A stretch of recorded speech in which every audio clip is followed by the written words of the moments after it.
جی محترم ناظرین، حدیث پاک ہے، حضرت عبداللہ بن سلام رضی اللہ تعالیٰ عنہ روایت کے راوی ہیں۔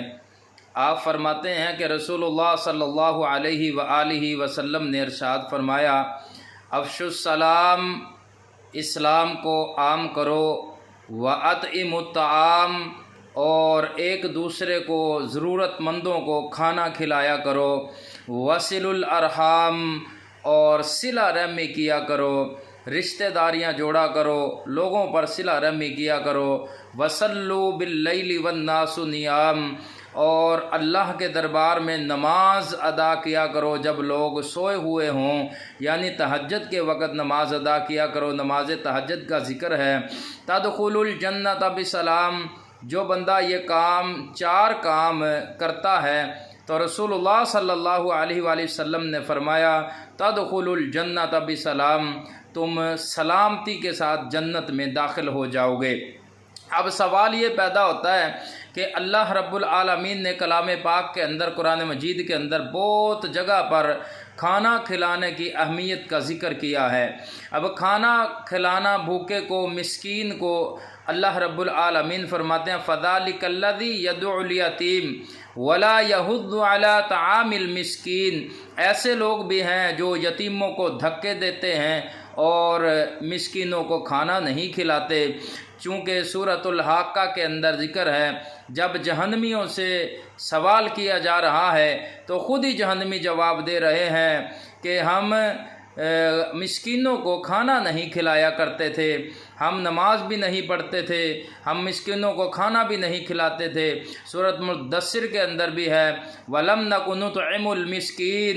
ہم مسکینوں کو کھانا نہیں کھلاتے تھے۔ اللہ تعالیٰ نے سورۃ الفجر کے اندر بھی اس کا ذکر فرمایا ہے کہ مسکینوں کو کھانا کھلانا، ضرورت مندوں کو روٹی کھلانا بہت بڑا ثواب اور بہت بڑا صدقہ ہے۔ سورۃ دہر کے اندر بھی اللہ رب العالمین نے کھانا کھلانے کی اہمیت کا ذکر کیا ہے اور بے بہا جگہ پر ذکر کیا ہے۔ اسی طرح سے رسول اللہ صلی اللہ علیہ وآلہ وسلم کی حدیث پاک ہے کہ قیامت والے دن اللہ رب العالمین کچھ بندوں کو بلائیں گے اور پوچھیں گے کہ میں تمہارے پاس آیا تھا، میں پیاسا تھا، تم نے مجھے پانی نہیں پلایا، میں بھوکا تھا، تم نے مجھے کھانا نہیں کھلایا۔ بندہ حیران ہوگا، یا اللہ آپ تو بے نیاز ہیں، کھانے سے پینے سے بے نیاز ہیں، آپ کو تو کھانے اور پینے کی حاجت ہی نہیں ہے۔ تو اللہ رب العالمین فرمائیں گے، وہ جو سائل، وہ فقیر، وہ منگتا جو تیرے دروازے پہ آیا تھا، کھانے کی اپیل لے کے، پانی پینے کی اپیل لے کے، اپنی ضرورت لے کے، وہ میرا ہی نام لے کے مانگتا تھا، تو نے اس کو دھتکار دیا تھا۔ چونکہ دیکھیے اللہ رب العالمین سورۃ الضحیٰ کے اندر فرماتے ہیں، فَأَمَّا الْيَتِيمَ فَلَا تَقْهَرْ وَأَمَّا السَّائِلَ فَلَا تَنْهَرْ، اللہ تعالیٰ فرماتے ہیں یتیموں کو دھکے نہیں دینے، یتیموں کو دھتکارنا نہیں ہے، وَأَمَّا السَّائِلَ فَلَا تَنْهَرْ، اور نہ ہی